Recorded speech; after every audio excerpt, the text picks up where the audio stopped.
go ahead and get into this first segment, which is talking about DiVincenzo and not Jalen Brunson, but Jalen Brunson's father. They got into a little bit of a fight after the end of the game, and it's very confusing. Not entirely sure whether or not this fight had anything to do with the trade, because DiVincenzo did not want to be traded. Like, he's never vocally said anything about wanting to be traded, not to mention the fact that, I mean, playing with all of his former teammates this time, it would have been a real treat for him, but sadly the Knicks had other ideas for this and they had other plans. So this is the first time that DiVincenzo played in Madison Square Garden since he got traded, and he had to be separated from the Knicks assistant coach, Rick Brunson, yes, Jalen Brunson's father, after a very heated exchange in the preseason game. And I mean, it's only the preseason and already we're starting fights. Like, that's a little bit wild. So players and coaches, they were shaking hands, and then, obviously they were celebrating the fact that they ended up winning in this crucial game. And hold on just 1 second, let me just go ahead and turn that down.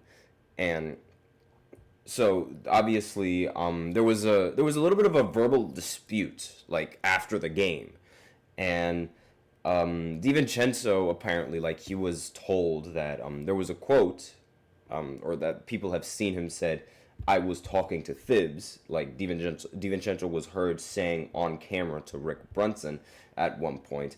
And then the post-game exchange occurred after DiVincenzo had already been shown on camera at the free throw line shouting towards the Knicks bench earlier in that game as well. So there was also a lot of lip readers. They ended up deciphering what he was saying, and they said, "That's what happens when they let you run the show," DiVincenzo said 2 times before shooting a free throw during the first quarter. And he declined to specify who he was jawing with on the New York bench and suggested that he initially was enjoying an inside joke with the Knicks coach and Tom Thibodeau. So in terms of the post-game exchange with Rick Brunson specifically, DiVincenzo declined to comment and said he'd prefer to talk things out privately with him. And the moments involving DiVincenzo, who finished with 15 points and 7 assists, in some ways overshadowed the fact that it was Karl Anthony Towns' first game against his former team of 9 seasons. And 2-time All-NBA forward Julius Randle's first time being back at the Garden after spending 6 years with the Knicks. And Towns ended the game with 16 points as well as 16 rebounds, while Randle was still rehabbing from his right shoulder injury. And during the first time out, Knicks played a video in the arena's Jumbotron honoring Julius Randle as well as DiVincenzo, because, they were fun while they lasted. And DiVincenzo was a key member to the last season's Knicks team who broke the franchise record for 3-pointers in a season. Started at Villanova alongside Brunson, Hart, and Mikal Bridges. I'm sure all of you guys have already known this. But this little exchange between Brunson and DiVincenzo, I feel like it's a bit of banter. Like, I mean, I don't know exactly how to explain it because this sort of feels random, and I'm not. It doesn't have anything to do with the trade because I feel like DiVincenzo did not want to get traded, and I'm sure Brunson didn't want him to get traded either.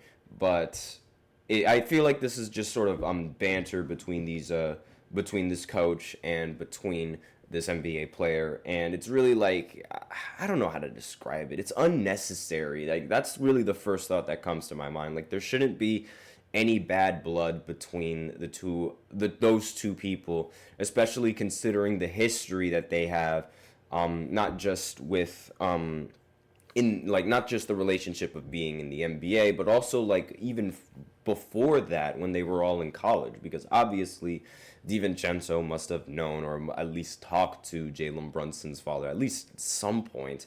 I mean, they're teammates. That's sort of like the expectation, and I'm honestly very surprised that this was sort of like, what happened and what resulted towards the game. But I mean, like, towards the end of the game, and it's very odd. Like, Jalen Brunson even had his arm wrapped around DiVincenzo and served as his groomsman in the Knicks in his wedding.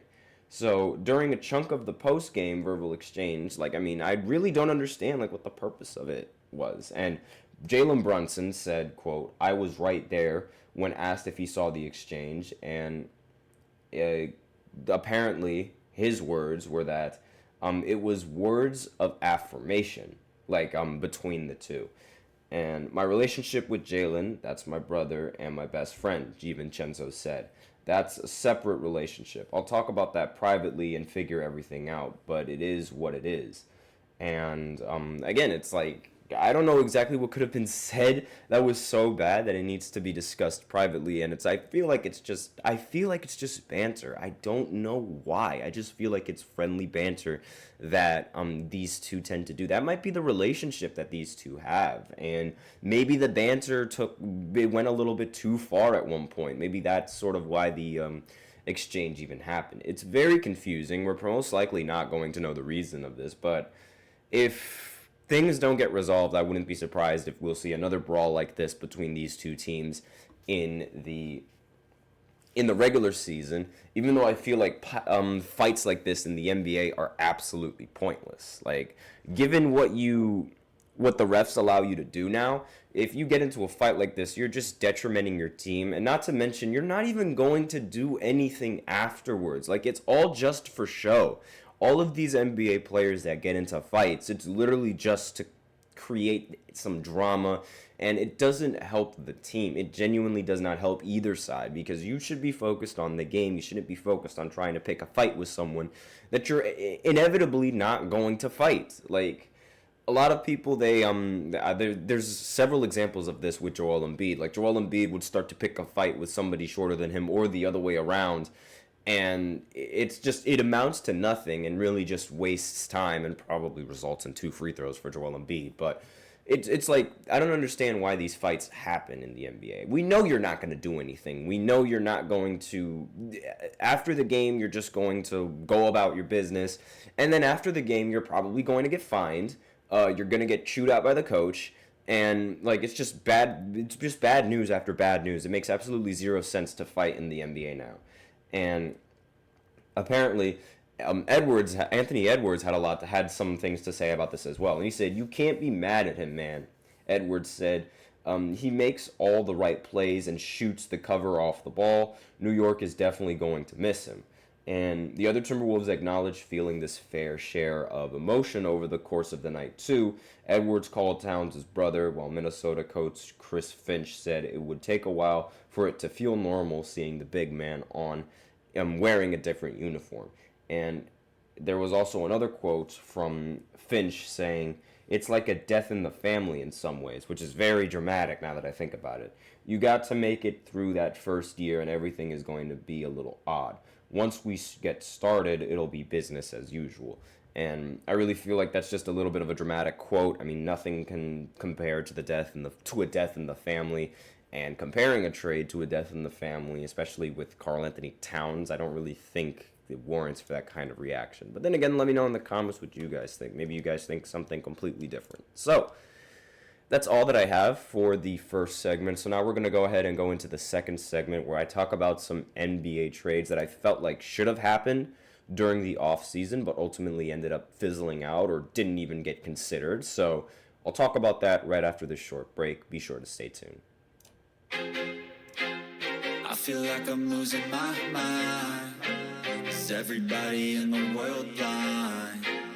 Please, Lord, give me a sign, a sign.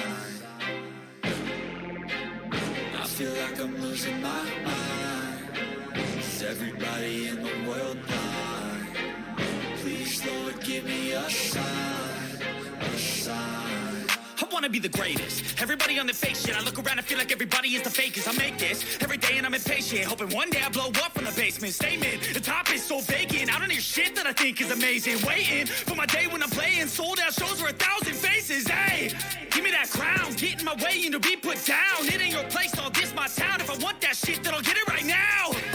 I'm losing it, the noose it fits. I'm losing shit, a stupid myth. You choose to live or choose to dip. You choose to fight or lose your grip and lose a gift. Oh, I feel like I'm losing my mind. Is everybody in the world blind? Please, Lord, give me a sign, a sign. I feel like I'm losing my mind. everybody in the